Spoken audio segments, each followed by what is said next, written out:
And so, my fellow Americans, ask not what your country can do for you. Ask what you can do for your country. Welcome to the Politics, Prepping, and Paranormal Podcast. Flippity-jibbity nonsense. I thought it was terrific. It's not just big, it's yeah. Let's go.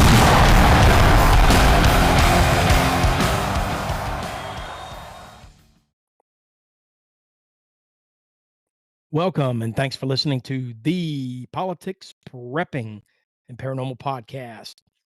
My name is Jeff Morey, and I'm your host. This week, I'm excited to welcome Jeff Woolwine to the show.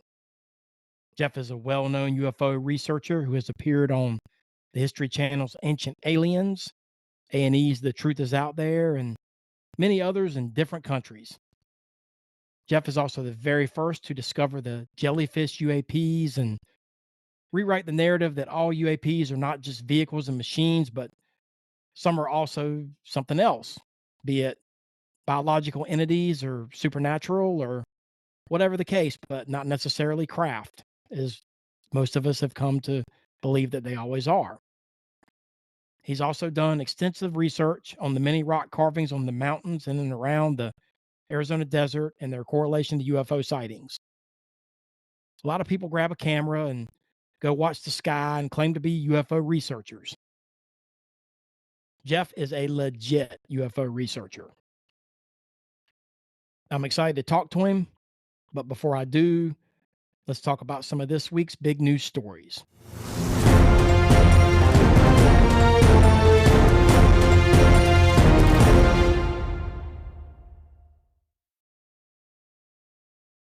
I'll start here with the elephant in the room and the big one that has been making all the headlines this week. That, of course, being the apparent divorce between President Trump and Elon Musk. If you've been living under a rock somewhere or you just don't follow politics at all, then for those of you that didn't know, Trump and Musk have been publicly exchanging extremely harsh words at one another, with Trump saying this week that Elon Musk has, quote, lost his mind, and Musk even taken to Twitter to declare that Trump was on the Epstein list and that is the reason it still has yet to be released to the public. I'm referring, of course, to the infamous client list of billionaire financier Jeffrey Epstein, whose famous clients reportedly flew to his private island and he arranged for them to have sex with minors.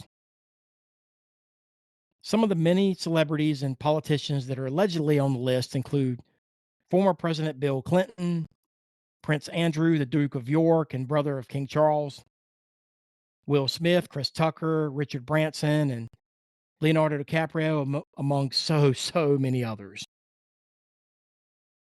Of course, none of this is 100% factually proven, but I think most of us have a pretty good idea. Trump even said this week he is considering selling the red Tesla that Musk gifted him during a PR promo in front of the White House. It's gotten very ugly, to say the least. So I will ask the question, what is your thoughts or theories on all this? A lot of talk about this being planned and staged to try to get the Epstein files released. Some people just think it's legit and they had a falling out. Either way, grab your popcorn because it's only going to get more interesting in the coming weeks, I'm sure. For all you sports fans out there, this one is huge. A U.S. judge has approved a $2.8 billion settlement, allowing NCAA schools to pay college athletes, which will mark an enormous shift in the landscape of college sports.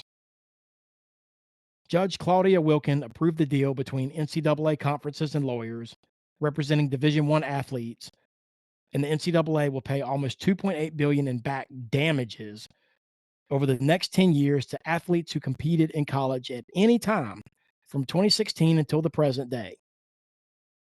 The NCAA will adopt an NFL-style salary cap that is expected to start at around $20.5 million per school in 2025 through 2026, and increase every year during the decade-long deal.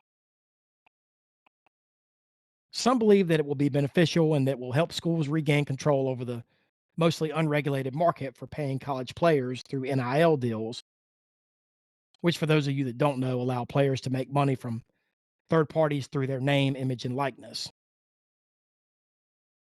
As a sports fan myself, especially football, this to me is just disgusting and appalling. The NIL deals were the first drop in the bucket in the downfall of collegiate sports, and this just makes me sick. These athletes are insanely, grossly overpaid in the pros to start with. Now we're going to start paying these kids fresh out of high school millions of dollars. You know who deserves that money? Our police, firefighters, and EMS. Our armed forces who protect us and keep us safe. That's who deserves it. Not these kids, for many who their only contribution to society is getting your son to buy a pair of sneakers or eat at a certain restaurant. I'm not saying the athletes don't deserve to get paid and paid well. I'm really not. But having a football player fresh out of high school making millions of dollars, but the family of a slain police officer only getting some residual state benefits and life insurance is just sickening. All right, rant over. Okay, I'll keep the news short since I know Jeff has a lot to talk about this week. Last thing I'll mention is that President Trump is deploying the National Guard to California after protests are erupting in the LA area as protesters are angry about federal immigration raids in that area. Trump signed an executive order to mobilize 2,000 National Guard troops to help bring order and break up the riots against the strong objection of Gavin Newsom. Well, Newsom and woke Mayor Karen Bass control your people and he wouldn't have to. I don't care what anyone says. If you're here legally and you came here legally, you need to be deported back to where you came from. End of story. Now, could that be facilitated better in a lot of these cases? Sure. But that isn't for me and you to decide, unfortunately. Okay, I'll leave you with that.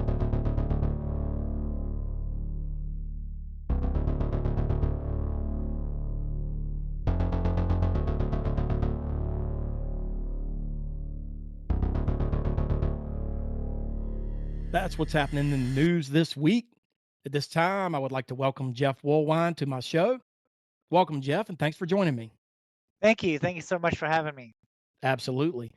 Before we dig into talking about some of your research, can you tell the audience about your background and what first got you into investigating UFOs and petroglyphs and all these amazing things that you talk about? How much time do we have? We got as much time as you want, brother. Okay. Well, that's a long story, man. I was born and raised in Phoenix, Arizona. I've been seeing these things ever since I was a kid.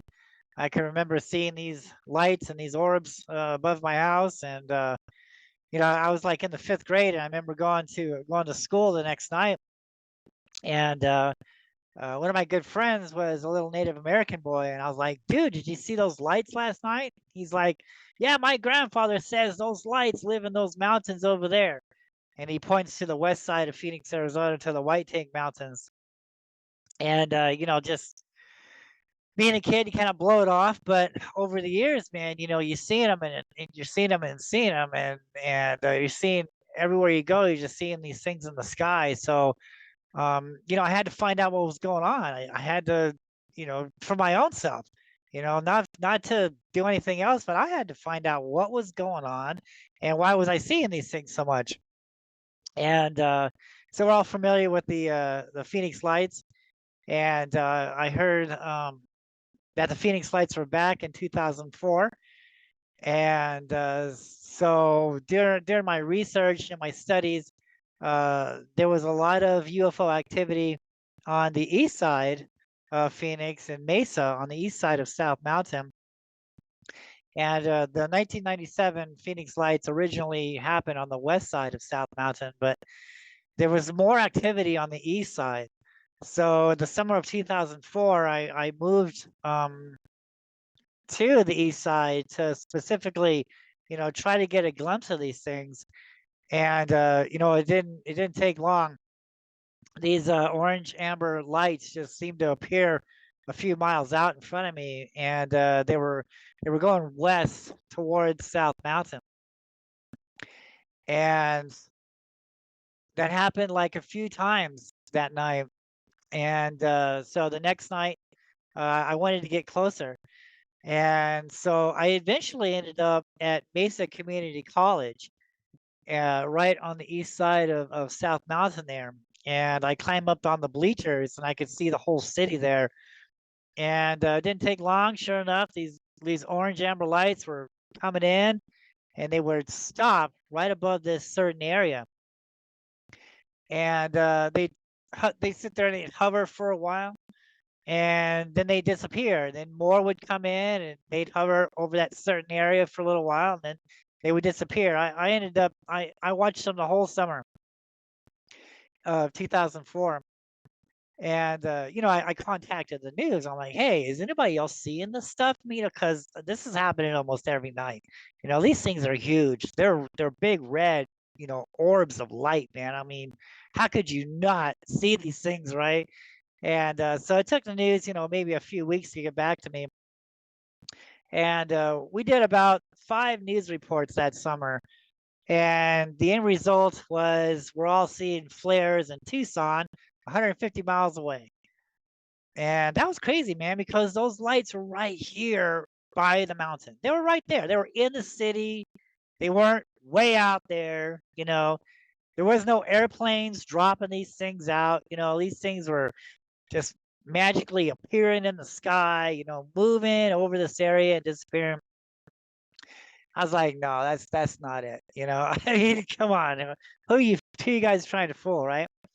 And I love history. I love archaeology, and I've been studying archaeology for years, way before I started studying these UFOs. I love history, and prior to all of this, I remember seeing a Native American who worked at the Pueblo Indian Art Museum. He's like a type of shaman, if you will. He was like a medicine man, and he worked at the Indian Museum in Phoenix.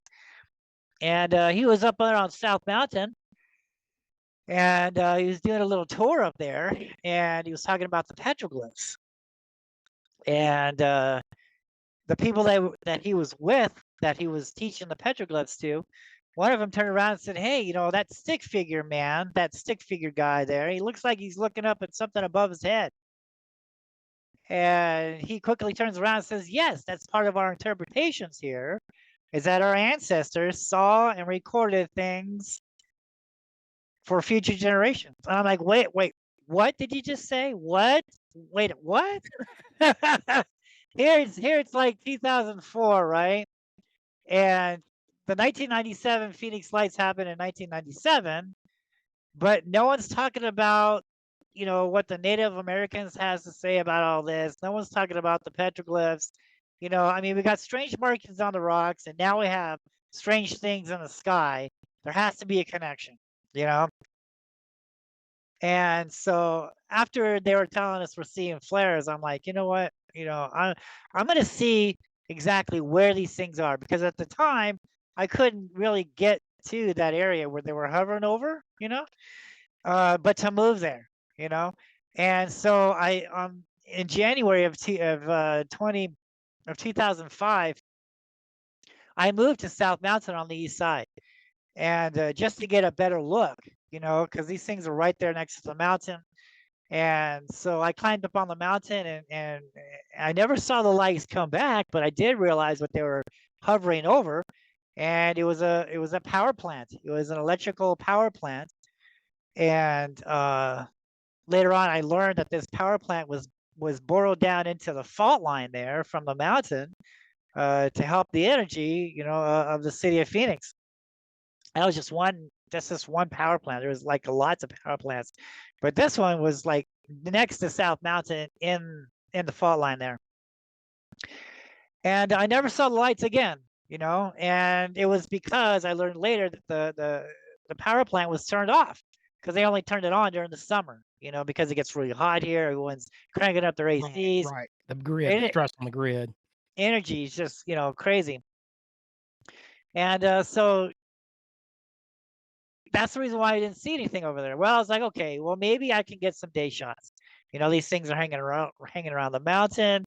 In my UFO studies, I was learning that these things were like in mountains. These things like mountains. So, what better yet to move to the mountain and just see what happens. Lo and behold, didn't take long. This little black object falls out of the sky during the day, goes down on the mountain there, and I saw it. I recorded it. And cause I lived about a mile away up on a second story apartment window. And so the next day I went out there and I'm thinking spaceships, technology, alien crafts, so I'm thinking, maybe I'll find a crop circle out there or some kind of evidence that this craft, right, landed out there because I saw it, I filmed it, it happened. And I go out there, what do I find? I find a stick figure man, look it up at the exact same thing that I filmed the day before, and spirals carved on this huge boulder. Well, that clicked in my head. I said, well, wait a minute. I remember seeing that Native American on television. He's talking about the petroglyphs. What if I contact this guy and see if he'll take me up on South Mountain, right? So I did, and I didn't really tell him really what I was doing. I just told him that I was interested in the petroglyphs, and I saw him on Channel 8, and I was wondering if he could teach me the petroglyphs, And so he's like, sure, yeah, great, So we went up on South Mountain for about 2.5 hours, talking about spirals, talking about anthropomorphs, talking about spirits of the earth and sky, going into this crazy, crazy stuff, talking about giants, man. And I'm like, wow, this is intense, especially when it came down to the spirals. He's telling me that the spirals are like a type of symbol, is a type of symbol for a doorway. Yep. And the spirals, when the spiral goes clockwise, it's a doorway in, and when the spiral goes counterclockwise, it's a doorway out. He says when the spiral ends down, he's like 9 times out of 10, it's going to end to the crack of that stone. He goes, that crack is the emergence point for the spirits. He goes, when the spiral ends up, he says, there's a vortex in the sky. I said, a vortex? He goes, yeah, it's like these spirals is a symbol for like looking down into a tunnel, looking down into a hole. And I'm like, wow, but I'm still thinking, wait a minute, how can a big V-shaped 1997 craft, right, going 8 miles an hour over the city, which nobody filmed, Right. Right? They filmed it. They filmed it. Just people didn't see it. People filmed it. There was, to this day, there hasn't been, and it's been over 20 years, and to this day, there's no evidence of anything flying over the city of Phoenix, March 13th, 1997. The only thing that we have is lights on the west side of South Mountain. That's it. And the reason why do we have that is because we had sky watchers prior nights seeing lights in the sky. So they were ready for anything to happen. And they did. They got these lights on the west side, the original 1997 March 13th lights. And, and so my point is, if anything was going to fly over the city, they were ready for it. They were going to get it. But yet there's nothing, there's no evidence to this day of anything flying over the city of Phoenix. I should know. I've been looking into this for over 20 years now, and I can't come up with nothing. You know what I mean? Just hearsay. Anyway, so, and I'm thinking, how can a big spaceship get into a crack like that, right? But I'm open-minded. I'm good. I'm good with that, and he's talking about anthropomorphs, shapeshifters, and spirits of the earth and the sky. He's not saying crafts. He's not saying aliens. He's talking about spirits, things like that.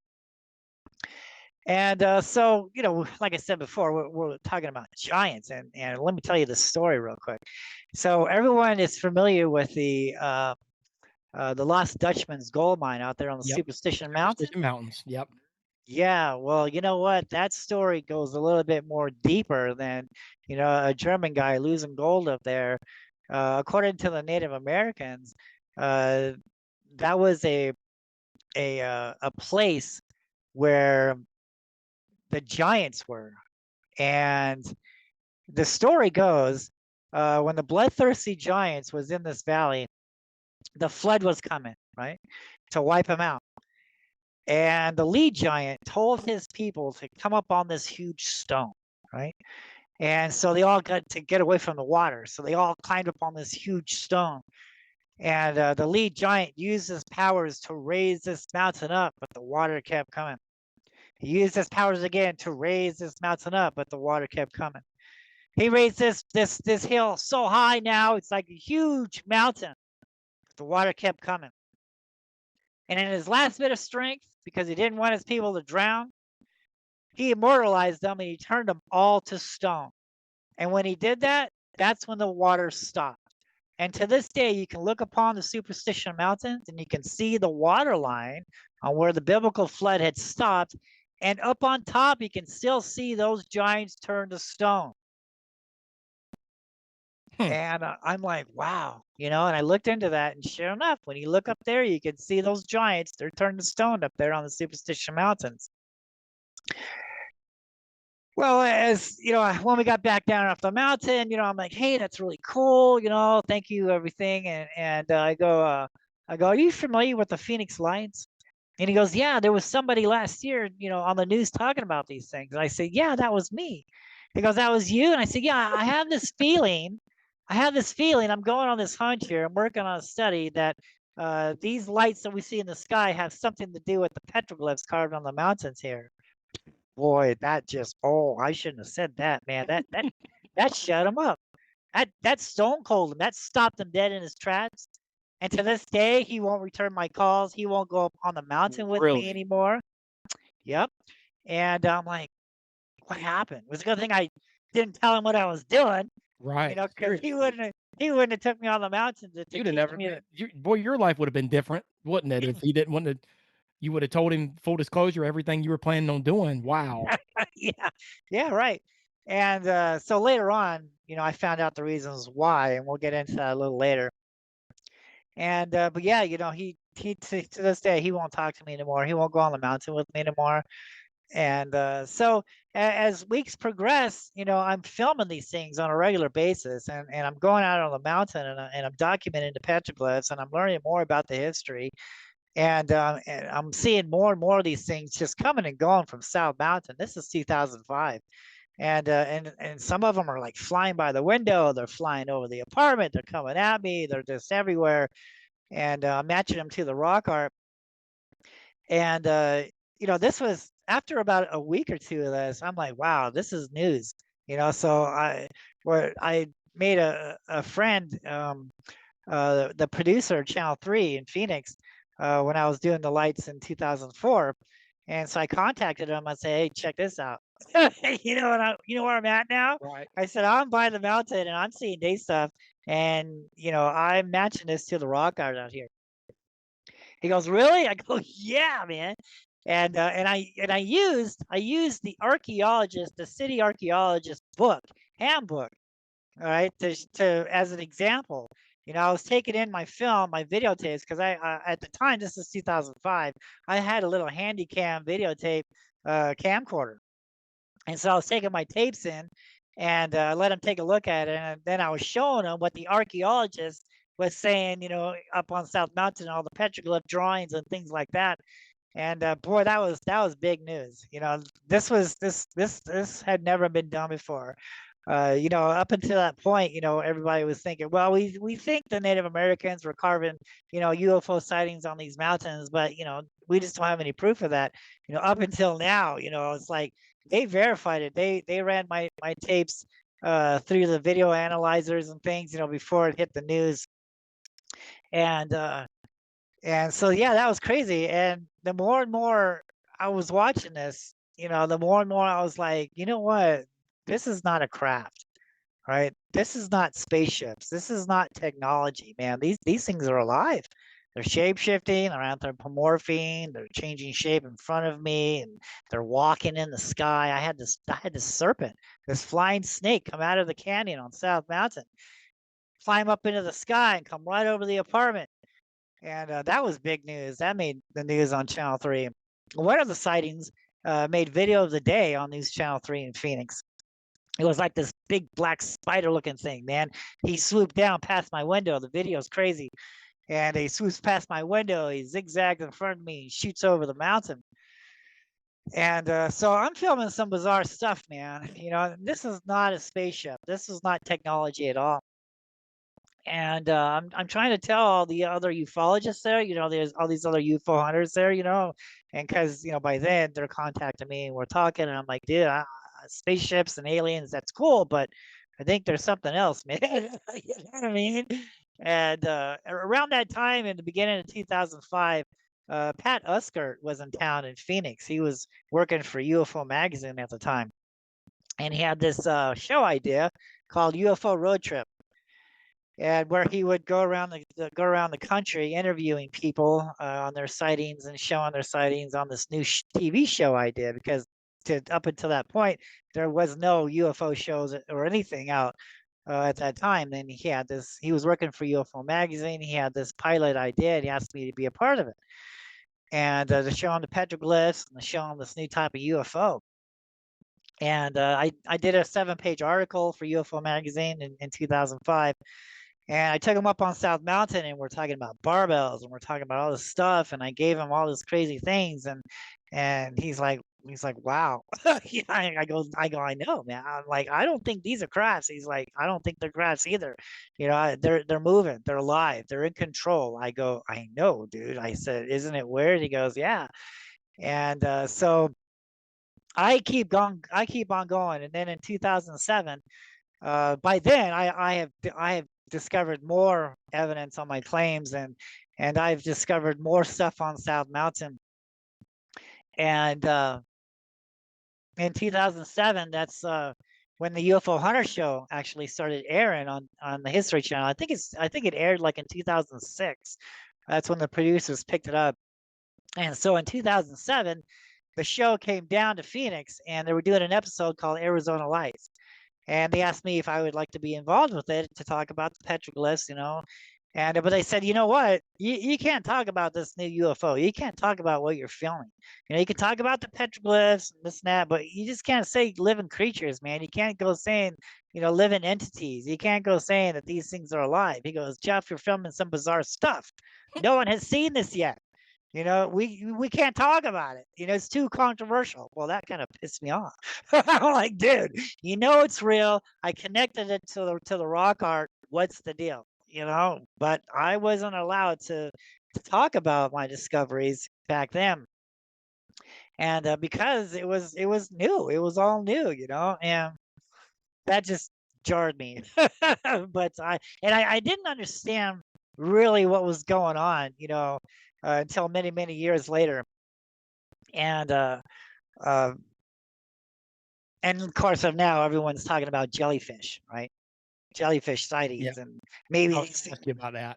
maybe these things are alive and all this. I discovered this in 2005. I've been saying this the whole time. Look, Right. aliens and crafts, fine. Something else is here, guys. And the rock art is not showing not showing spaceships or aliens and crafts or technology. It's talking about a living creature, living entities, living beings, man. And that's what, I was taught, by the true Native American. He's talking spirits of the earth and the sky. And, I understand now why they call them spirits, because it's really cool when you see them. When they come down out of the sky, they're solid. They're shape-shifting. They're anthropomorphing. And then when they get close to that mountain, they kind of dissolve. You can kind of see through them, and then all of a sudden, they just vanish into the rock there. They vanish into the mountain. And the same way when they come out of the mountain, they're like a ghost. They're like a spirit. You can see through them. And then as they get solid, as they move higher up, they get more solid and changing more shapes and colors, and just wow, and so I was like, dude, that's what's going on here. And then when I go out there, what do I find? I find the exact same type of thing I filmed in spiral doorways, right? Well, that went on for years. And, while I was out there on South Mountain, I stayed out there on South Mountain, and I hiked that mountain for about 3.5 years. And I'm finding all kinds of stuff, man. I'm finding evidence of altars. I'm finding evidence of the Mayans being there. I'm finding evidence of giants. I'm finding, petroglyphs of giants, and I'm finding all this crazy stuff. And this was a year. I'm doing other news shows, and I'm doing other, kind of TV shows and things like that, and I'm just, it just seemed to be, like my interpretation on it all. I'm like, but there's got to be, the evidence is here. There has to be somebody else that knows about this. And the archaeologist, he's not saying nothing. I was on the news with the archaeologist in Phoenix, and he's not saying anything. He agrees that all is possible and blah, blah, blah, but he's not coming out and saying, dude, you're right. I'm like, what the hell? And so I was kind of frustrated with that. And because there was so much evidence, so I'm taking photographs and I'm bringing the proof down from the mountain for years. And well, at least for that first year. And then I'm like, okay, let's go to the public library. Let's go to the downtown Phoenix library and let's see what we can dig up there. See if we can find anything that will explain what I'm finding out here, And so I went on to the fourth floor Arizona room. It's like a type of government department. I had to give them my ID, and they gave me this folder on South Mountain. And as soon as I open it up, who's staring back at me? But a picture of the first park ranger, Charles Holbrook, of the 1930s up until the late 1940s. And he's talking about spirits of the earth and the sky. And he's got this whole article talking about the lost city of Cibola, the lost city of gold, and he's talking about what happened to the Hohokam Indians. And that's who first lived here in this desert, was the Hohokam Indians. And the Pimas named the Hohokams because we don't know what happened to these people. They were here for 1,000 years. They were masters of their canal systems and masters of the desert. Actually, it wasn't a desert back then. But they were the ones that built the canal systems, and they lived there for 1,000 years, and all of a sudden they just up and disappeared. Now, even when you and I move, we take our belongings with us. But yet the Hohokams did, man. They just up and vanished, right? Archaeologists, they want us to believe, well, they simply migrated somewhere else, but there's no evidence on where they went. There's no, just they're here, and now they disappeared, they're gone. And but Charles, in his documents, in his writings, talks about this whole different story. And how did he get this story? Was from the Native Americans at that time who entrusted Charles. He was a short man, only 5'5", but he was a big man, not just a South Mountain custodian. But I found records of Charles that I can't even get into, like in California and Utah and New Mexico. I mean, this guy got around, dude. So he was a respected guy. He he like just an went. OG researcher back in the day. Well, he was a park ranger, and but he had a lot of pull, and he was very popular with everybody, man. He was great, and so the Native Americans, they told Charles what happened to the Hohokams, and he writes it all in this huge journal. And the story goes like this. This is Charles' writings. He says, when the Hohokams first arrived here in the valley, they didn't know how to live. And so the spirits of the earth and sky came down from the heavens, up from the sand world, and they taught these people how to live. In return, these people worship these things as gods, and they perform sacrifice to them. I mean, the same type of religion that we see in Mexico, as far as the Mayans and the Aztecs and all that stuff, is over here in Arizona too, because why not? I mean, back in the day, Arizona was a part of Mexico. So Arizona wasn't a state yet, so why not having the Mexican religion or things migrate this way? And it did. I find evidence of that.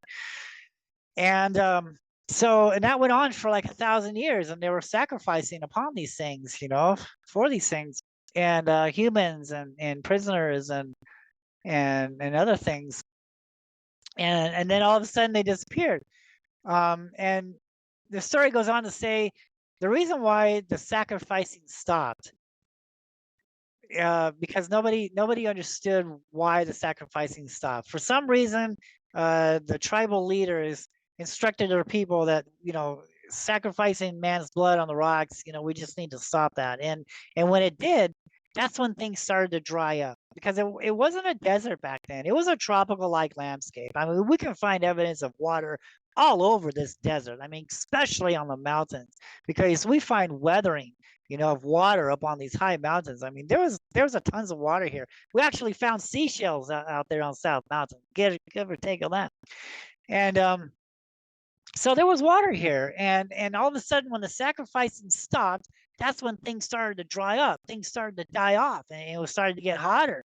And the tribal people were like, they're yelling at their elders, "Why did you stop the sacrifice? The spirits are angry. We haven't seen them in months. There's no water. There's no food. Why did you stop the sacrifice?" And some say that the devil came from the east and came down and picked up these people and took them off into the sky. Hmm. And the petroglyphs, when we look at it, when we examine the petroglyphs, it shows these light orbs, these phoenix lights, these flying serpents, these anthropomorphs, these jellyfish, picking people up and carrying them off into the sky. Now the story goes on to say that there was people who survived this, and they saw what was going on, and they were afraid, so they ran into caves until it was all over with. And when they came out, they realized that if they were going to continue to live in this valley, that eventually they would have to go back to war with these spirits of the earth and the sky. So they cursed this valley, they cursed this land, and they vowed never to live here again. And Charles Holbrook, remember, Charles Holbrook writes in his documents, he says they piled up the gold that was as tall as the tallest saguaro cactus and as round as the sun, and they buried it on South Mountain. Because one day the Mayans are supposed to return someday and reuse all this gold. And some legends say that the Phoenix Light is actually guarding the gold until the Mayans come back again, because all of this is going to happen once again. It's going to repeat itself because, some of the Native Americans, they tell us that we're in different worlds, right? Fourth, fifth, we're about ready to enter a new world. And every time a new world is beginning, these things are here, these Phoenix Lights, these orbs, these jellyfish, these things are here to help mankind survive like the last 3, 4, 5 worlds that we've already had, right? But actually, it's misleading mankind because they're not really there to help them. They're there for man to worship them, right? Just like what it was last time, to get the sacrificing going on, to have this whole repeated cycle that repeats itself, and every world, every time the world changes, every time we enter a new world. And so that was it, and I was finding, evidence of tombs out there, and it looked like somebody big, very powerful was picking up these huge stones and blocking off the doorways to these entrances to these tombs and stuff, and everything was making sense. All of it was making sense. And that was it. As far as I was concerned, I mean, that's the pudding, dude. That's the breadwinner. That's the cherry on top. That was it. Because for a year now, I'm finding sacrificing altars. I'm finding, pyramid hills with possible entrance points into these hills, and I'm finding, evidence of giants and the evidence that the Mayans were here. As a matter of fact, there's on the east side of South Mountain, it's really cool. You know how the Quetzalcoatl god, the feathered serpent in Mexico, on how they have that snake at the bottom of the pyramid? Yeah, are you familiar with that? I've heard about it. Yeah. Well, we find the exact same type of serpent on the east side of South Mountain in front of a hill pyramid, right? It's in my book. A lot of these things seem to correlate to all over the world. In different places. I mean, I think it's not these different Indian tribes and all this stuff. This isn't just based in certain areas. This stuff correlates all across the entire world. Absolutely. It just wasn't the whole continent disappeared, but it was like all the tribes, basically kind of at the same time. This would explain on what happened to all these missing tribes. They were there for 1,000 years and all of a sudden they're gone. But they left records for us, okay, to understand what had happened to these people. And we just have to have an open mind, and we have to start, saying, well, wait a minute, what if what if these petroglyphs aren't really just a story, but what if they're, telling us what happened to these people? Because I believe these petroglyphs are meant for our generation, because we're seeing the lights, we're seeing these things in the sky now. All right, so we need to find out the past, and there is a past to these things. These things have a huge history, and like sacred scrolls, these mountains are like sacred scrolls with these engravings on it, with these carvings telling the story, of what happened here on these certain valleys, on these sacred mountains. The answers has been there this whole time, but people are overlooking this, or the story has been covered up, right? And people's not talking about this no more, right? And so that's why, for 80 years, no one has talked about this, because after Charles Holbrook died, because he's telling people about the gold, and he's telling people about the giants and the spirits of the earth and the sky, and he's telling people all this stuff, right? He's actually taking people up on South Mountain to teach them the petroglyphs, to show them the petroglyphs, And I was doing that too for the longest time. I was teaching people the petroglyphs, and for years I did that. I took people up and I was showing them Holbrook Trail and the petroglyphs and the meanings and things like that. So he was doing it too. And but in a way that kind of it kind of backfired on him, because he's telling people, well, there's gold buried up there. And so what happened, some people got a mind up to go up there and start digging, blowing stuff up, looking for the gold and stuff, and so that didn't go well with the city. Why a lot of And- bad things have happened to a lot of these people that have been up there too. They don't call it the Superstition Mountains for nothing, right? well, that's a superstition. I'm talking about South Mountain. Oh, South Mountain, got you. Yeah. Um, the superstition that's run by the Apaches. Apaches has always been on the superstition, Got you. and they're protecting the gold there. All the times when people say that they found the mine to the gold, they go up there and searching, and then they never return. They never, and So the same thing's going on at South Mountain, basically, yeah, because you yeah, don't hear I don't hear people talk about South Mountain. no, Like, this is absolutely, a lot of this stuff you're telling me is I've never heard this stuff before, and I'm a buff on all this stuff. Like, yeah, I've seen your shows you've been on and a lot of your work, and heard a lot about this stuff, and I haven't heard some of the stuff you've told me, like, about South Mountain. I've heard all about the superstitions. I followed a lot of this stuff. Some of the stuff you told me about the portals. Like, this is some of the most detailed stuff about the direction of the portals. I knew all about the portals. I've known about that and the correlation with the petroglyphs, but I haven't ever even heard some of this stuff. I mean, and people always just dismiss all the stuff that Native Americans say. They know so much about this stuff that people just blow off. I yeah. mean, Who better yet to ask, what's going on, absolutely. They've been than the talking about people it who for thousands of actually, years. yeah, yeah, and then we go back to the Native American who teaches me the petroglyphs on South Mountain, and why he won't talk to me no more, right? Because it's all fine and gravy, to talk about it, but when you're seeing it, when you're seeing the petroglyphs in the sky, that's a little different. I mean, that's taboo. That's an omen. Uh-oh, wait a minute.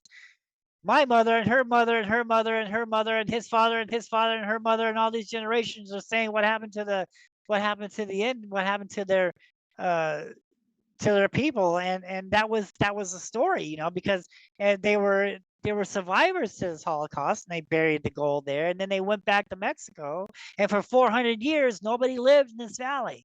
There was Native American on the outskirts of this valley, and they were seeing the lights, and they were seeing the jellyfish and the flying serpents and the ords, and they were afraid, and rightly they should be, because why? That's what happened to their people, man. I mean, oh my God. So it was an omen. It was a scary thing, not to step foot into that valley. For 400 years that went on. You don't go, that's the valley of death. Don't go into what's now called Phoenix, Arizona, because you're going to have to deal with the spirits there. You're going to have to deal with the Phoenix lights, they call these things now, and because the tattoos of the rock art is all over that mountain, saying this is what happened. We saw the lights, we saw the jellyfish, the giants were here, all this stuff, and then it just, things went bad, and now we're gone, dude. We had to get out of Dodge. And so that was the story, back in the early 30s and 40s, You know, when Charles Holbrook was alive, he was handing out flyers and teaching people the true ways of Phoenix, Arizona, and the mountain. South Mountain was called Mount Sapoa, Mountain of Mercy, not South Mountain back in their day, but called Mount Sapoa. And and then so and then after he died, and of course, you know, there's, like I said before, there was gold people, gold miners going up there digging up stuff, looking for gold, things like that. So the city of Phoenix had to stop all that. And so after Charles Holbrook died in the late 1940s, they made South Mountain a government park. So you can't go up there and start digging up stuff. You can't go up there Convenient. disturbing anything. Yeah, it's a government park now, and so you got to ask yourself, well, how come the superstition isn't a government park? How come a mountain? How come the White Pink Mountains? How come these other mountains around Phoenix aren't a government park? What's so special about South Mountain that you don't want people going up there and digging stuff up? You know, why do you want them to stay on the trails? You know what I mean? So Distraction is all about distraction. what's the deal here? You know, and we have President Roosevelt to thank for that. You know, because during that New Deal, during to get people out of the depression, he hired, you know, the CCC, the Conservation Corps, a bunch of young people, 20-year-olds, and to go up there and live on South Mountain. I think there was like 200 people that went up there and lived on South Mountain. They had tents, and they went up there and started mining. I think they pulled out about $60,000 worth of gold and precious minerals out of South Mountain. And they were up there destroying petroglyphs, and they were making ramadas and children's playgrounds, and they wanted to make it a public park, you know, a park where you can bring your family, have barbecues, things like this, right? And rock art depicting sacrificing, you know, altars and demonic creatures, you know, tattooed over there on the wall in front of these kids, just really didn't go into the family atmosphere. So they went in there and started blowing up these petroglyphs, you know, just wiping them out, blowing up all the important ones, you know.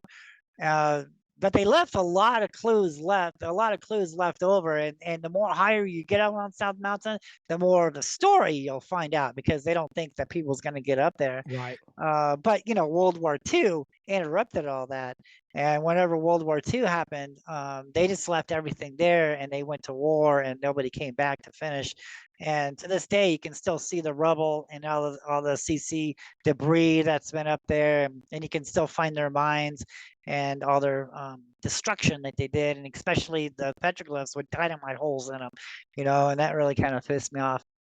But yet the story is still there. Their story is still enough there to understand, you know, that, you know, there's something major that happened here, and that's what they were trying to bury. But World War II broke out. Nobody went back to finish the job, and they just made it a government park, so nobody goes up there and starts digging stuff up. And you know what? Whenever you get close, when I got close to some of these tombs and things like that, there was an airplane circling me, you know. And I think that there's cameras out there. There's something out there watching, because when you get too close, they want to. Somebody knows that you're out there. And I was telling a friend of mine, because he was up there next to this tomb. I'm like, dude, you know, you got to be careful. And he has this gun up there. You're not supposed to have any guns on there. And I'm like, dude, you need to be careful. You know, they're gonna call the cops on you. There's somehow, some way they're watching. And lo and behold, whenever he got down off the mountain, there was 2 cops out there, and they left him alone. But he's like, dude, you're right. He's texting me, dude, you're right. There's cops out. I told you, you know, you can't do this stuff. You know, I've been doing this for years, and you can look, you can investigate and take pictures, and you can verify that it's there, but that's it. Don't do anything else. You know, I mean, that's meant for the next people, you know, who need that stuff, you know, and the Phoenix Lights and the Mayans and things like that. So it's heavy. It's heavy. It's not meant for us to be touched. It's meant for the next generation, for this new world to start over again, for things to happen again. And so yeah, that's where we were at, you know. And I was trying to explain to Pat Uskert in the UFO Hunter show in 2007. I'm like, dude, look at all this evidence. I mean, when you and I met, Pat, in 2005, I had little to go on. I could show you all this stuff, but now I've got verification from the city, from the library, that this is real, but we can't talk about it, Jeff. It's just too controversial. And even in the show, they say, well, nobody really knows for sure what these petroglyphs are. And, Jeff's either a madman or a genius and all this other crap. I'm like, dude, whatever, man. And then now I had to wait, 20 years for the public to start seeing these things.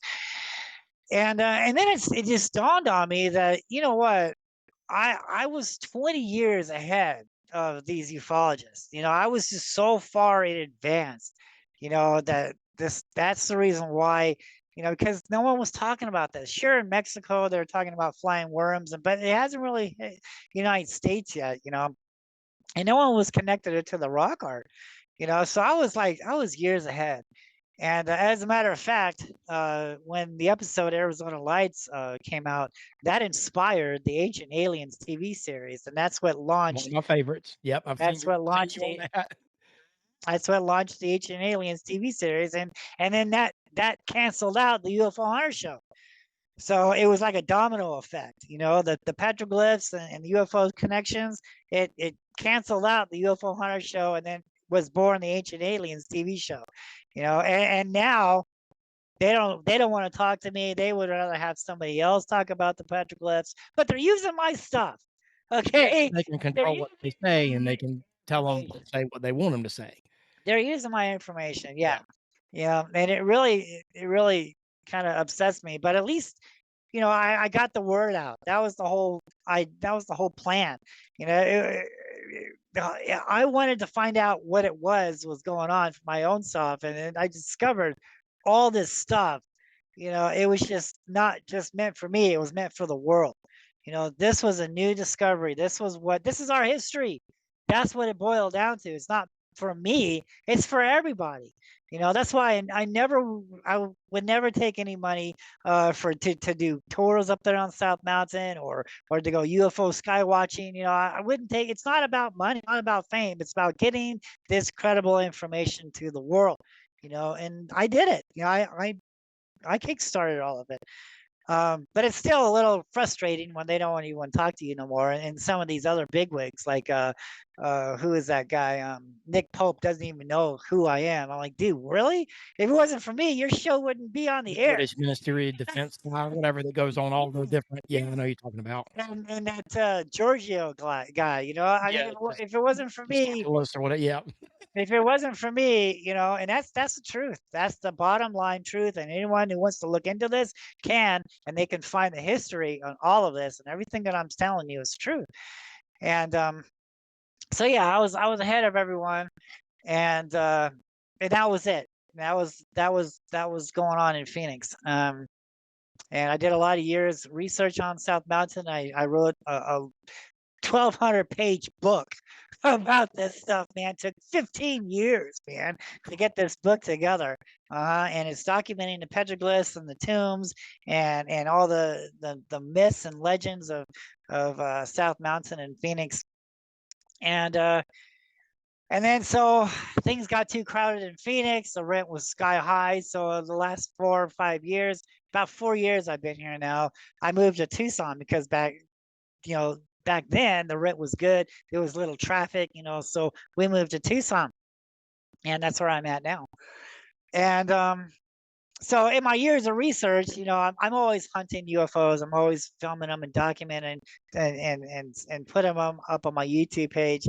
So I'm always looking for them because I'm always seeing. But there was some years, right? I'll go years without seeing them. So it wasn't on a regular basis. There were years that I didn't see anything.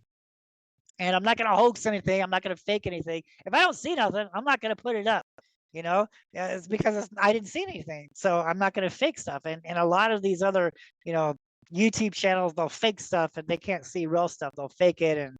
And that's just a shame because all these CGI. A lot of distraction, Jeff. I mean, that's a lot of it's just a distraction too. I mean, to me, you talking truth. I like truth too, but I talk in conspiracy theories on my show a lot. And I mean, I think that Area 51 and a lot of these so-called facilities, they're out there for a reason, man. They're not just developing our tech. They're researching all this stuff. They know about this stuff. Like you said, they're watching you. They have that whole area is being surveilled. The government knows a hell of a lot more than they're telling us. Oh man, dude, they've been I watching this mean, stuff way longer than I have. So and it's a trip too, because like when I was filming the lights in 2004, these little airplanes was hovering over that power plant, like a few thousand feet up, right? Lights would come in and go over that power plant, and these airplanes would zoom in after them. I'm like, hey, cool, they're out there to see them too. They're gonna. No, that wasn't the case at all. They're there to get them out of the area. And that's what was going on. They were shooting them away like flies, trying to get them out of that power plant. Most of the time it would work. The airplanes would zoom in, and as soon as they got kind of close, the lights would kind of disappear. Airplanes would circle, airplanes would go back up, lights would come back. It was a cat and mouse game the whole summer. And so I was watching that. And then when I started making the news, then those airplanes were interested in me. So they started circling my apartment. Right. And they would watch me and my son and my friends go up on Mesa Community College and go up on the bleachers and watch the lights for the night. And the airplanes sometimes would circle us or fly right by us, close enough to see the pilot, so they started watching us there. That's when they really started, paying attention. did you give them the one finger salute when they drove by? They flew by? No, no, I just, waved to them, I don't think and because I don't want to piss them off, you know what I mean? So, okay, you're there, okay, yeah. And that's the way it's always been, for 25 years now. And then when I got to South Mountain, I'm not only dealing with airplanes now, but I'm dealing with black helicopters. Black helicopters were flying around that mountain. It was interesting. No transponder. Let me get this. Mhm. Yep. Yeah, and it was interesting too, because like that first year, I was finding out where all the doorways were, where all the spiral doorways were, where I would see these things coming and going from different parts of South Mountain. So I was like watching 5 doors, right? And this helicopter came in and would hover over this one area, like he knew something was going to happen. He would hover there, and then, about 15, 20 minutes, and he would leave, and either one of those things would come out of the mountain or one would go into the mountain right in that spot. When that flying serpent came out of the canyon, I took that to the news. And as soon as that made the news, I think the next day or two, a black helicopter. So it was early in the morning, and I was the only one that knew exactly what canyon that thing came out of. But yet this helicopter went right to that canyon. And he sat there for the longest time, right? And then he went to this door, to that door, to this door, all the ones that I'm watching. And then he was showing me new doors I had no idea about, all these other doors that he was checking out. Then he went right back to that serpent door, that canyon there, hover there. And then he would repeat that like 3 or 4 times, man. I'm like, oh, okay. Thanks. I'll watch those things. I'll watch over there too. Thanks, helicopter, telling me where to, Mhm. And oh my God, those helicopters, I'm telling you, they would sit right in front, or they hover over the mountain, and they would point right at my apartment window. Some of them would fly right over my apartment. I'd be waiting for the bus. One would swoop down on me. So yeah, they're watching, and they're always watching, and they know. You know what? I was seeing black helicopters way before I started doing this. I can remember one time I came out, and there was this black helicopter like a few blocks just eye level with me, just hovering over there. And I was like, what the hell's going on? I started walking towards him, and then he got scared, and then he took off. And this was way before I was, investigating South Mountain. So it's like they knew I was coming. They knew I was coming. So I don't know. And so, that brings me here to Tucson. And I'm every once in a while we would see something, or maybe a year or two would go by and I wouldn't see anything at all. But every once in a while we'd see an orb go down on the mountains here. But nothing, spectacular. Nothing. It was up until May 10th of last year, and of course I'm living by the mountain. We have the Catalinas, and then we have Mount Lemmon. The Catalinas is facing Tucson, and then behind the Catalinas is Mount Lemmon. And So I'm on the second story window. I'm always watching the skies. I have my night vision camera. I've got my camera. Always have my cameras next to my windows. Always. You're always ready. You got to be a Boy Scout. You got to be prepared. Because when it happens, you want to be ready. You want to hit on that camera and start filming, because when you see it, you need to jump on it. Now, you just can't sit there and stare. Oh my God, what is? Right. No, you need to videotape that thing, man. Get on your camera. And I tell so many people, don't use cell phones. All right, use a video camera, because then you can zoom in better. You can get a better idea, the perspective of these things. You can put objects on the background, because when you use cell phones, it looks like it's miles out. You can zoom in better. So I always tell people, I carry a video camera everywhere I go with me, because you never know when it's going to happen. That's because of firsthand experiences. I'd see the cigar up in the sky, no camera. Okay, let's just watch it. So that's when Right. you gotta have a camera with you at all times, and because you never know when it's gonna happen. And so yeah, I'm always monitoring. I was living out there for like about a year, and we'd see an orb fly over, land on the mountain, or come out from the mountain, and then May 10th happened, okay, of 2024. All right, and what happened May 10th what happened in May of 2024? That's when the Northern Lights, the Aurora Lights, was here, okay, and everybody could see them. It went this far down into Arizona, but the only way you could really see them is to take a photograph. And you take a photograph of of the northern sky, and then look back on it. Then you could see the colors in the sky there from the northern lights. And so my wife is out there snapping pictures, and we're looking at it, and we're on and oohing at all the colors over the mountain there. But I'm seeing little white specks of light in there. I'm like, what in the hell are those little white specks? So, me, I jumped on the night vision camera, and lo and behold, oh my God, what in the hell is this? These orbs, there were orbs coming and going from the mountain, man, flying over the mountain, coming and going. They're flying in the northern lights over the mountain. And I'm like, holy cow, what in the heck? And I couldn't believe it. It was so crazy. I mean, I haven't seen anything like that since, 2004, when I was still on the Phoenix lights, and 2005, 6, and 7, when I was seeing the jellyfish coming. But this was just massive, dude. I'm like, holy, we're getting invaded here, you know? And you know what I mean? It was unbelievable. I could not believe it. It was like bugs. The bugs were just flying out there, these light bugs, man. Wow, what in the hell? And I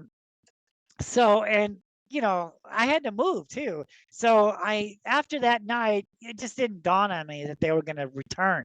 Okay, I just figured it was going to be a one-time thing, so it didn't dawn on me. And then I had to move, and so I packed up all my equipment, and lo and behold, I believe everything happens for a reason. I don't believe there's any coincidences. I think everything happens for a reason, with its own time frame also. And we got this apartment closer to the Catalina Mountains, overlooking a balcony, and I can see north to east, or excuse me, west to east of the mountain, the whole mountain now. And so my wife and I were sitting outside out on our balcony on the second floor, and I see a flash out there, and I'm like, wait a minute, okay. So I jumped on the camera. They'd moved. They were on the west side, when that's where I was living at first. When May 10th happened, I was on the west side of the Catalinas. Now I moved. I'm kind of like in the middle of the Catalinas now, and that's the mountain here that you see in the background. That's the mountain right there. Yep. That's Catalina.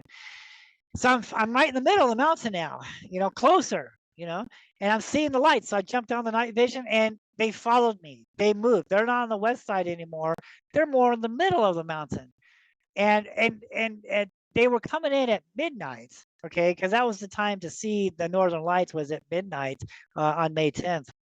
And so we're out there taking pictures. But now it's like 1 o'clock in the morning, and we're out there getting ready to go to bed. And we saw the lights, and I'm like, holy cow. And they moved, and they're coming and going from that. And I watched them up until 2 o'clock, and they seemed to be moving east. And they were out there for an hour. They'd fly in, and they'd go on the mountain, they'd leave the mountain, but they were migrating east. And for the rest of the year, man, I chased them. I chased them all the way out of Tucson, with each different month, at different times too. So they were coming in like at 12, and then at 1 o'clock. The next month they coming in at 1. The next month they're coming in at 2. The next month they're coming in at 3. So by the time 4 o'clock was running by, it was December, and they were way out of Tucson. But I was still chasing them. I was still documenting and chasing them. And yeah, I called up MUFON, the Tucson MUFON, and I got her out there. She's on my balcony. She verified all these orbs. And I did a few shows for the MUFON here in Tucson, for that also, and that was pretty fun. And so I'm thinking, okay, because I learned also too. So the many years of South Mountain, of watching these things, I kind of learned that the equinox and the solstice, the changing of the seasons, the position of the sun, had a lot to do when these things were going to visit the mountains, and the fault line. And the Native Americans knew this too, because it was cool. I documented this a lot in my book. During the equinox and the solstice, they would carve these spirals oriented toward the morning sunrise, and they put this huge stone slab of a boulder on top of this carving of a spiral. And when the sun would pass over it, it would cast a shadow down on the spiral, and then the shadow would cut through that spiral. And where does it go? It's going in the doorway. It's going in the stone into the underworld, and it was cool too, because a lot of these petroglyphs, to understand the rock art, to understand the true meaning of the rock art, you have to look at the whole landscape, because the artist is putting the landscape in with the art. That's how you can interpret some of this rock art. For instance, when we see a rock art and it's high up on a cliff, it's because the artist is wanting you to look up. He wants you to look up into the sky, because he's telling you, I saw this in the sky, because he didn't have a camera back then. Right. And he's trying to tell you and me that he saw something in the sky, and what better yet than to carve it in the sky. So he would go up there and he would carve it. And what did he carve? He carved himself looking up at a flying snake. And that's on South Mountain. There's a lot of stuff on South Mountain like that, where you have to look up to see the art, because he's telling you that's he saw it in the sky. Other ways of interpreting the rock art. So some of these deer, we have these crazy antlers, right? This deer depiction, but the antlers are just crazy, dude. No deer has antlers like that, right? But when you look behind the deer, towards facing where the deer is facing, when you look behind him, he's talking about the trails of the hill behind him. All these weird looking shapes on his antlers, it's actually a marker. It's a map. It's a trail marker, right? To where the next story is, to find the spirit door at, to find the next sacred area. So they would carve these secret messages in with the art. And I lost my train of thought. But yeah, and so that's one way of looking at the art. So the spirals. So during the equinox and the solstice, he would carve these shadows going through the spirals, and also they encrypted. It's really cool too. I accidentally stumbled upon this. There was a rock art. I knew it was a light and shadow marker, and I sat out there. And when when the sun came over, and right at 12 o'clock, the shadow made a perfect Indian profile face with his headdress, and there's an arrow. He carved an arrow, and he also carved a stick figure man with a staff. And then he carved on the left, he carved the sun. And then in between all of that, he carved these cracks. Okay, so when you're looking at the art, it just looks like a stick figure man with a staff, and an arrow, and a sun, and the cracks. That's all you see. But when the equinox happens, that panel comes alive.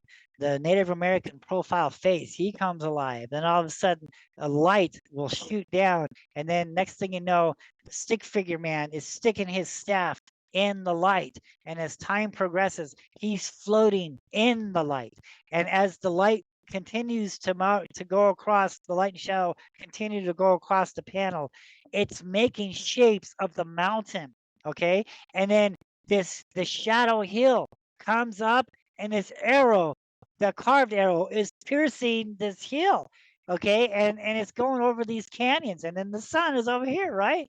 And then when you look over there, he's talking about that area over there, and the arrow.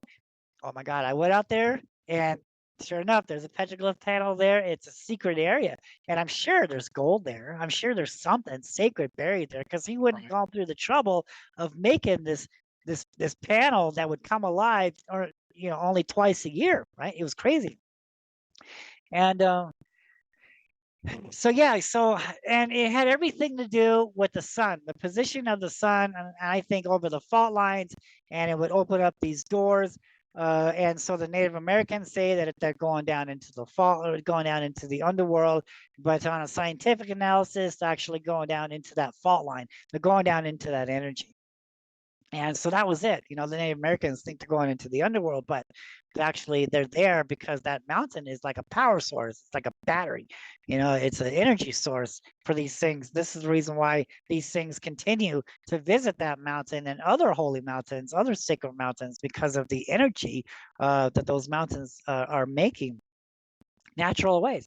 And then exactly what we're doing too. We're bored down into these fault lines with our own power plants.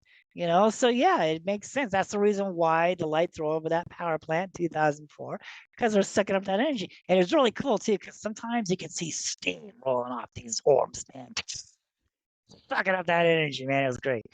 And so yeah, when the northern lights hit, I chased them all the way out. And so I was thinking, okay, so maybe it's repeating itself. So 2004, I was seeing lights, but then in 2005, I was seeing day stuff. So I'm expecting after the equinox, after the solstice, after the changing of the seasons, I'm thinking a new patch, a new wave of things will start to show up. So I waited, and I was expecting to see, starting to see the jellyfish, starting to see the things in the daytime. And I mean, I did maybe twice, okay, but nothing like on a grand scale like South Mountain. And so, and I'm using the night vision, and I'm not seeing anything, until a few weeks into January of this year. I hear an airplane, okay, and he's circling the house, right? He's out there. I hear him. And my conspiracy theorist mind, he's seeing something. Something's going on. I gotta go look. Sure enough, man, it was. I looked out. I went on the balcony, and I saw a light out there. I'm like, oh God, they're back. But this time, they didn't start like in May, because they're on the west side in May of last year. But now in January, they're on the east side of the Catalina's, actually Mount Lemon. And how we're talking about these canyons are the doorways for these spirits. And so when I was watching the lights, I'm like, dude, there's got to be doorways. And then I looked on Google Earth, and sure enough, Mount Lemon has got these huge canyons. Okay. And I actually documented, May, June, July, August, all September, December, all these canyons behind Mount Lemon was each month that these things were visiting. There were the doorways for each month for these light orbs. And that was crazy. And they were migrating east. Okay, so they would start in May, and then they would go to June, and then from June, and they would go to, and it just continued all the way out until December, way out of town. Now, in January, after the changing of the seasons, they're back, but they're on the east side now. All right, they're over here on the east side, but they're not only coming from Mount Lemon, but they're also going over to the Recon Mountains, the mountains over here, that I live right next. I'm kitty corner to these mountains. I'm in the perfect spot. I can't believe it. Nothing is coincidence, man. Everything has. Oh my God, I could not believe the perfect position to see these things at, to track them, than where I'm at today.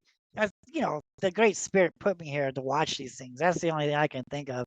But yeah, so they're coming around the Mount Lemmon on the east side over here, but they're also going to the Catalinas, or excuse me, to the Recon. And but you can only see them with the night vision. Okay, so they're being stealthy. They don't want to be noticed, right? And so you have to use the night vision. And that went on for like up until February, and they were going in, but nobody was coming out. All right, and I kept asking my wife, well, they're going in, but where are they coming out at? Where are they coming out? And so when February rolled around, and here again, nothing is coincidence. Everything happens for a reason, and this is so bizarre on how I found all of this now this year, is because my wife likes to go in the hot tub, and the hot tub here in the apartment complex doesn't work. So she likes to purposely rent out a hotel room with a hot tub. And so, God, so we did that. We did that in February. And so it was facing that way, looking west. And while she was in the hot tub outside, I just happened to look up, and lo and behold, there are two lights just flew right over this way. And I'm like, okay. So I told her, look, I gotta go. I ran to the car, I grabbed my camera, and I ran up. And of course, there's like this little parking lot, second story parking lot. I jumped up there, and dude, I'm seeing the lights over there on the west side now. So they were going in the Recon on the east, and then they're coming out on the west side. So they're going under Tucson, getting that energy, and then when they come out of Tucson, they're coming out on the Tucson mountains west, and they're huge. They're big lights, man, and they're coming out of the mountains. And where are they going? They're heading towards the Catalinas again. They're heading towards Mount Lemmon again. They're going that way, So I'm like, holy cow! So we found a parking garage, a hospital parking garage out there, and we've been watching them out there ever since. Matter of fact, last night I take people up there to go see them, and I'm working on this video. I'm working on last night's video, and it should be up hopefully by tonight or tomorrow morning. But it was great. So I take people up on that garage, and we're seeing them. We're seeing them coming out of the Tucson mountains west, and they're migrating. They're going east, right? And they're going right back, and they circle. So by the time May 10th rolled around, they had made a complete circle around Tucson within a year's time, going counterclockwise. Now, some would go from east to west, but most of them were going from west to east. Okay, they're migrating east. Why are they going east?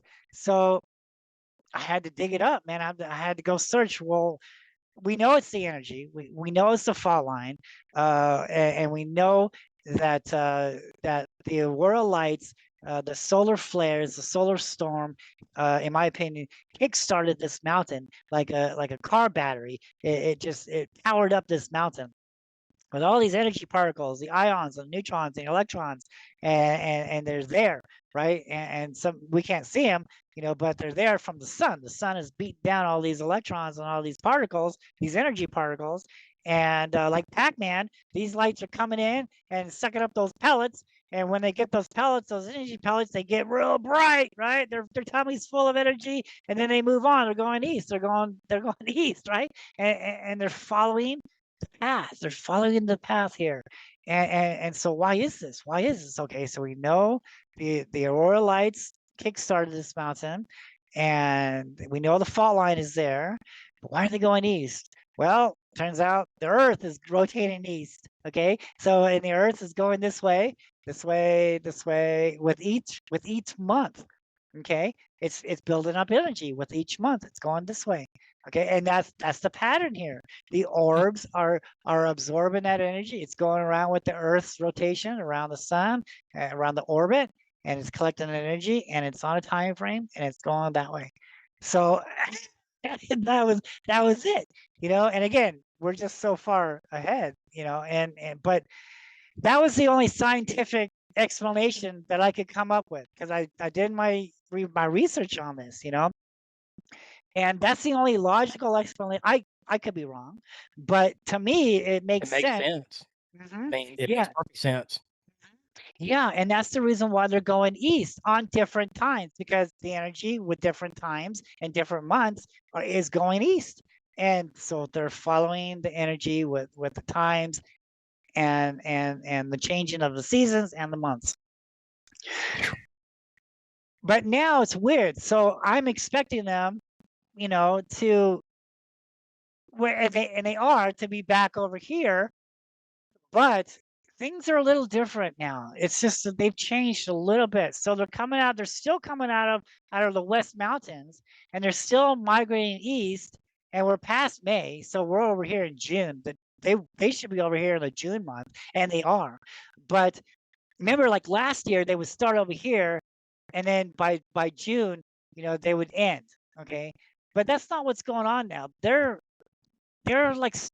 continuing to start on the west side of Tucson, the Tucson mountains, and the whole night up until midnight. That's when they're getting to June. All right, so they're there all night. So last year it was only an hour. All right, June and July, right? They would be there for only an hour, but now they're there all the way up until midnight. And then whenever they hit the June Canyon in my book, the June Canyon behind the Cantonese, the canyon that I call June now, they're there, but then they stop. So they're migrating this way, and then the next month this way. So they're continuing the pattern. They're following that pattern, but they're coming mostly out of the Tucson mountains, and then they stop at May, and then so next month they'll go all the way till July, right? And then the next month they're going to continue that next month all the way to December. So yeah, I need to revise my book. you know right? Because I've been documenting this for a whole year now, and so I'm expecting the same pattern. It is the same pattern, but it's longer now. They're coming out of the Tucson mountains, and they're going that way. So with each month and different times. So that's where we are today, man. Crazy stuff, man. Yeah, yeah. I don't think Oh, anybody has ever researched something so much and so dedicated as what you have done with this. oh my God, This is I've crazy. 25 years of I have heard research. more from you tonight than I think I have ever heard in all my years of. I'm not a researcher, but I'm a buff on this stuff. Like, I love watching this stuff. It fascinates me, and I've watched all the Ancient Aliens. Like I said, I've seen your work, and I've always been fascinated by this stuff. And man, I've heard so much from you tonight that it just blows my mind. I have no idea about. Thank you, Um, thank you. let's Yeah. talk about your book for a minute, because that's you've put all this time and all this work into this book to basically documenting all this stuff. Where can we get it? So Hot Amazon. off the presses. Amazon. Yeah, just go on Amazon, search my name, Jeff Woolwine, and you can find all my books there, from Phoenix and South Mountain all the way up to how I tracked UFOs around Tucson.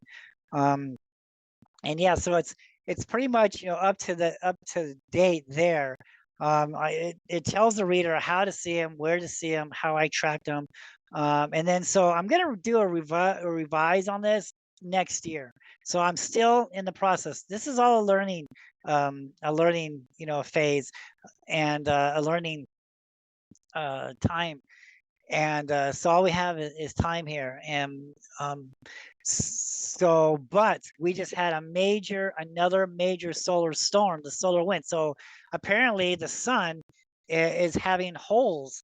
All right, and there's holes in the sun now, and it's projecting all this cosmic waves, all these solar storms on the earth, man. And these things are gobbling up the energy. It has everything to do with these solar storms. And so now it's repeating. So this, oh my God, we're gonna see a lot of it. Get ready, folks. I mean, this is just the beginning. So with years ahead, we're gonna start seeing more and more and more and more of them. And we need to keep an open mind and keep our cameras ready and be ready for these things because it's here. It is. It's been here since God knows when. Yeah, and I'm gonna tell you another secret. So, I don't believe that they're from outer space, but from inner space. I believe that this is their world too. They have always been here. Just as the oceanographers has found new species of life below the ocean, this is a new species of life that has always been here. It's just been in hiding or dormant or just overlooked and not been, publicly seen for a longest time up until when mankind. So some of the legends and stories say that when man gets too loud, it brings these things out, and this is the reason why, like in World War II, they're chasing around the Foo Fighters, all these red orbs, the Phoenix Lights, things like that.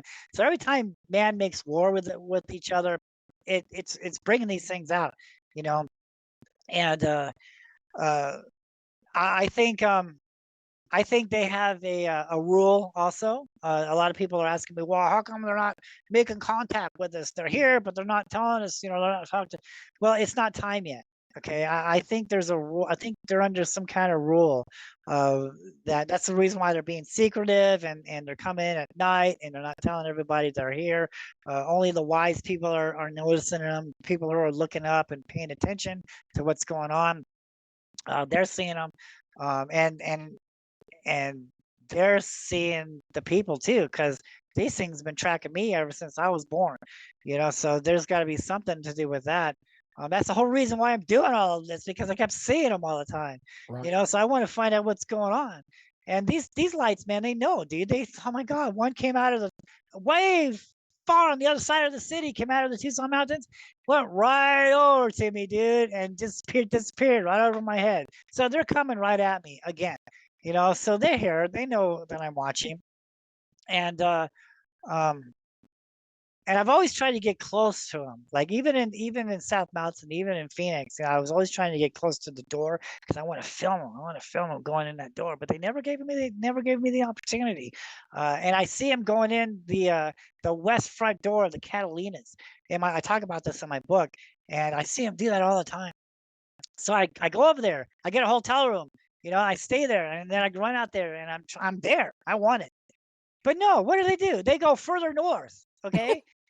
Yeah, they're always one step ahead of me, okay? Until I leave. Once I leave and get back to the hotel room, oh, there they go. They're going right where I was. All right. So they know, and they're staying away from people like that. They'll let you see it, but they won't give out all their secrets. They're gonna say, yeah, we're going in the mountain, but I'm not gonna tell you where. You know what I mean? But we know because the Native Americans have documented all this for us, right? They've mapped all of this information for us. And so we just need to understand what they're talking about. And once you do understand the petroglyphs and what the Native Americans, it all makes sense. It all comes in together, and that's the only thing that makes sense. And that's why I'm saying, I don't think that they're from outer space, that they're from inner space, and that they have always been here. And it's a timing. Like I said before, it has everything to do with timing, and I think it's not time yet. And I think they have rules too, so they're waiting. All right, and what are they waiting for? Well, let's look at history here. History repeats itself. So the Native Americans tell us that we're in the third, fourth, about ready to enter the fifth world. And every time the world changes, every time there's a new world, these things are here. Okay, so that's, in my opinion, that is what I believe that these things are waiting on. They're waiting for the new world to begin, because then mankind will need these beings once again to survive, just like it was in the beginning for the Hohokam. Okay, when they got here, they didn't know how to live. These things came down and came up from the ground, down from the sky. They taught these people everything, even stuff they weren't even supposed to know. The secret ways, the secret incantations, secret spells, and levitation spells, and all this crazy stuff. And then the giants. The straight out of Genesis 6. I don't like the when he started talking biblical scrolls and all that sort of stuff, oh, don't throw religion at me. I'm not talking about religion. When you look at these scrolls, okay, when we look at these biblical texts, as like a type of a history book from the earth, of the world, it tells us right It off the does. It bat does. It what talks about these giants. things It are. talks about a lot of these things that, Yes, people just try to blow it off, but this stuff's it's in the Bible. I mean, a lot yeah. of it is. Yeah, and I'm not talking about man-made religion or any of that crazy stuff. I'm talking about what these scrolls are talking about. Just not that book, but other ancient scrolls from like the Essenes, the Dead Sea Scrolls, and all these other verifications. I mean, Iraq and Babylon and the Anunnaki, all that stuff, right? That's it. You know what I'm saying? And when we see one of the Anunnaki beings with wings, a lot of people are saying, "Well, he had wings." No, the artist is trying to make the viewer understand that this being had the capability of flight. He didn't really have wings, but he was able to fly. Right. And what better to interpret that to make the person realize this, to put wings on him, because we understand what wings is fly. So he didn't have wings, but he was able to fly. Absolutely. And so that's what I'm really thinking is happening. And so look at how the world is going now. We're talking nuclear war and Russia and China and all this crazy stuff. And things are getting really crazy now. And these things are coming out more and more and more. And so we just have to ask ourselves, well, is history about to repeat itself? Yeah. Is And it I time? I think it is. I really think it is. And that's the biggest conspiracy of all time. And, so that's why I don't believe that the government's going to come out and say, totally come forward and say exactly what's going on. My theory on this, my way of looking at this, first the cover up was flares, and then the next cover up was balloons, and then now the next cover up is spaceships, aliens, and technology. Why is this? Because we understand that we build technology, we build spacecrafts, we have gone to the moon, and we've been outside. We have our own technology. We understand technology. But if they were to come out and say, "Hey, these creatures are alive, man, and they're going in the mountains," and this is scary stuff. I've been seeing this stuff for years, and I'm telling you, these jellyfish and these things, these anthropomorphs, they're scary. They're flying at me. They're weird. They're scary stuff, and this is gonna freak out the public. And if the history was really came out to be known, if they actually came out and said, "Hey, guess what, people? The Phoenix Lights had something to do with the whole calm disappearance. Isn't that great?" How many people would actually stay in that valley and continue to work and make taxes? Everybody would panic, everybody would leave, everybody would get scared. Just like what the Native Americans did. They got the hell out of Dodge, man. They knew if you're gonna live in Phoenix, Arizona, you're gonna have to go back to war with these spirits in the sky. Oh, check this out. There's a panel on South Mountain where it's actually a battle between humans shooting arrows at flying snakes in the sky with orbs flying around. Oh, check this one out. There's another type of entity being. All right. So when we look at the India legends, when we look at the Viamatis, all right, they tell us that there was a war between the good entities and the bad entities, and the good ones had these magical staff weapons, okay, and they were able to shoot at these bad entities, and the prize was humans. Their trophy was humans. Well, obviously the good ones won because we're here now, and the bad ones are gone. But the India legends say that the good ones buried their sacred weapons, these magical weapons, in certain places around the earth, because they know one day they're going to have to return back to the earth and reuse these magic weapons to once again fight off these jellyfish, fight off these orbs, fight off these Phoenix Lights. And this is, this is why they buried all these weapons in these magical places. And lo and behold, it's in my book. There's a stick figure man with 4 arms. He's got this staff weapon. He's shooting up at a half man, half snake in the sky. Okay, so and that's what I call the spirit war in my book. It explains this. So if all these petroglyphs are supposed to be taken literally, then that's what we have to look forward with. I mean, that's looking into our future here, because I believe the past, history repeats itself. So to understand what's going on now, we have to go and look at our past. We have to look at what happened, back in the day to understand not only what's happening now, but what our future holds in store. Absolutely. Man, we've been talking. Yep.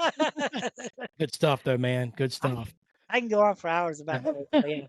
This is great stuff. Yeah, I haven't heard a lot of this stuff, man. This is all new to me. So, um, I've definitely heard a lot of the theories about a lot of the lights being organic of nature, and there's a lot of credible evidence out there. And you've dropped a lot of it on us tonight, and I'm sure you got a lot of other good stuff in your book. You So, know, you haven't even talked about. when you say organic, that just thinks that just makes me think that it's like flesh and blood, and that's not the case here. This is supernatural stuff. Yeah, well, This I mean, I is don't even know how I guess supernatural is I the only other way you could refer to it. yeah, So, yeah, and it's very spiritual. Everything that we read in Genesis 6, it matches the petroglyphs here, and so I look at the 3 points of credibility here. One, we can read about these things in ancient scrolls. Two, we can come out on these rocks now and we can actually see the prehistoric photographs of what the biblical scrolls are talking about. And then three, we're seeing them for our own eyes in the sky. So that's where the credibility is. Not hearsay, not aliens and spaceships and all this crazy stuff, that we can't prove yet. It's all fine and gravy. I mean, don't get me wrong. I have seen a black triangle fly through the sky. I have seen flying jacks in the sky. Yes, are those crafts? Could be. But I think what the majority of the public is seeing today is something different. These things are alive. These things are living creatures, all right? They have the power to absorb themselves into the stone. They're sucking up the energy, all right? They're magical creatures. And like I said before, I think they're on a time schedule, right? And they have laws too, right? Maybe from the Great Spirit, okay? So they can't do certain things yet until, and it all goes back into Revelations, right? I mean, what if? What if? So look, here's a what if situation here. So what if I'm saying all this is true, okay, and then these things are waiting for mankind to need them once again? Well, like if they came down now and they say, "Hey, here I am. Isn't this cool?" It would be front page news for like weeks. But then after a while, people would have to go back to work. They would have to, go on their daily lives. We don't got time to worship you. There's no reason to worship you. So we don't need you. You're cool. You're fun to look at. You're a miracle. That's it. All right. That's it. We don't need you, dude. But you're cool. But if the world was 2/3 destroyed, say like a nuclear war or something, the people who survived this Holocaust, they're going to see the Phoenix lights. They're going to see these beings. And what does the petroglyph show? The petroglyphs are talking about anthropomorphs, these things changing shapes. And I've seen this. These orbs is just the beginning. These orbs change, okay? I talk about this in the book, and I show the petroglyphs, how it's like an orb, and then it transforms itself into a man, all right? And one's going to come down, and he's going to say, "I'm the one you've been waiting for all these years. Look what I can do for you. Look at the miracles I can do. I can clear up the air. I can give you food. I can give you water. I am the one you have been reading about, that I am your savior. Worship me. I am the Christ," right? That's when the Antichrist is supposed to come up, and they're saying all these, they're saying, well, the seven horned beasts is coming out of the water. Well, they're saying it's metaphor. What if it's real? What if a seven-horned beast does come out? I mean, that's what these things are. They're beasts, they're creatures, they're monsters. What the hell? That's it. You know what I'm saying? So what if that's what we're in store for? And this is the reason why the government won't come clean about these things, because it's scary, because the future isn't a very good one. So I think they're going to come out. There's two things. There's two ways of looking at this here.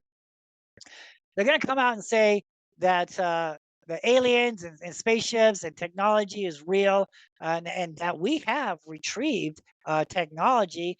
And we're going to publicly say that because we want our enemies to think that we have special technologies that you guys don't. So we're going to come out, yeah, there's UFOs and we have technology and we know how to use it. We're going to use it against you. Okay. That's our plan. That's why we're telling people we have technology, is because we're telling our enemies we have better technology than you. But in reality, we know there's no evidence of this. We want people to think that. And we want the American people to at ease about this stuff. We want to gradually people to accept this stuff because we accept technology. We accept spaceships. We accept little green guys from Mars. We can acknowledge that. We are ready to handle that. What we are not ready for is creatures, man, monsters, flying spiders, flying snakes, okay? Things that change and shapeshift and fly and absorb energy and go on mountains. That's scary stuff, okay? So that's the big cover up here. That's the secret, right? That's the next conspiracy. That's the next well, that's the next thing that they're going to tell us. You know, first it was flares, now balloons, now it's going to be crafts because we understand that. But really, they're living creatures, living beings, and there's nothing to do to stop these things because there are helicopters out here and the airplanes. They're watching, and there's houses on that mountain, right? And the west end door of the Catalinas, these things go right above these houses and going into that stone. Huge, big orbs, man, big lights going over these. There's mansions up there. There's huge, big houses up there, and they're going over these houses. And what these helicopters do, and they know it's cool. It's fun to watch. The patrol of helicopters come in, 2 or 3 of them. They'll start to fly in towards that door. Okay. And I don't know how they know, but they know something's going to happen. And as soon as those helicopters get, then these orbs start to come out of the west, out of the west mountains, out of the Tucson mountains, and they start heading towards the Catalinas where those mansions are, where those huge houses are, right there on the western door. And so these helicopters, just like in Phoenix in 2004, trying to get those things away from the power plant, they're getting them away from those houses because they don't want nobody else to see that crazy stuff. And so the helicopters, they come in and they hover right over there. And what do these orbs do? They come up next, they start to head there, and then all of a sudden they see the helicopter, and then they go straight up. And when they do, they get big and bright. And so nobody else is seeing that stuff. But if they were going right into the mountain like that, then if someone's out there in their pool or in their jacuzzi looking up, seeing this big light go on the mountain, you know, that's going to freak them out. So that's why these helicopters are there. Now, sometimes the helicopters aren't there and they go in there anyway, you know, so how these people don't know that these orbs are right over their houses, unless I go up there and tell them, you know, Right. and show them my video. Hey, look what's going on above your house there, you know, but yeah, that's what's going on. So these helicopters are trying to scare these lights away, and more is coming. And the more solar storms that we have from the sun, the more and more we're going to start seeing these things. And from what I understand, it's not letting up. We're having some major cosmic rays, some cosmic storms going on, and it's beating down all this energy, the ions and the electrons and the neutrons, and all these power pellets for these things to absorb. And so they're not only absorbing the energy from the mountain, they're also absorbing that energy from the sun in the sky. Heavy. Whole nother level of theory, man. I'm telling Heavy, you, man. things that I Heavy. haven't heard. Fascinating stuff. Heavy. Yep. Well, brother, I appreciate your time, man. This has been a very enlightening, interesting conversation. You dropped a heck of a lot on me I got to think about, and I definitely got to look into. Got to go get a copy of Jeff's book, How I Track the Tucson Lights. Pick it up, man. It's good And stuff. This is a and whole another level of theory that people have never heard about, and hopefully one day we'll get disclosure and we'll get to hear about some of this stuff in our lifetime. We can only hope. And remember, you heard all of this first, ladies and gentlemen. You know, you're going to say in 5 years when they're going to come to a conclusion of all this, or 20 years, I don't know. They're going to say, Yeah. oh, yeah, Jeff Woolwine was talking about that years ago. Hello. Jeff, you, thank you, brother. I Thank appreciate you. the time, man. Take care. Keep looking up. Absolutely. All right, folks, that's my show for this week. I want to thank Jeff Woolwine for joining me. Be sure to pick up a copy of Jeff's new book, hot off the presses, How I Track the Tucson Lights. And please, if you haven't already, be sure to like and follow me on all my social media, Facebook, X, Blue Sky, YouTube, Instagram, or you can email me at thepppodcast@yahoo.com. Thanks for listening.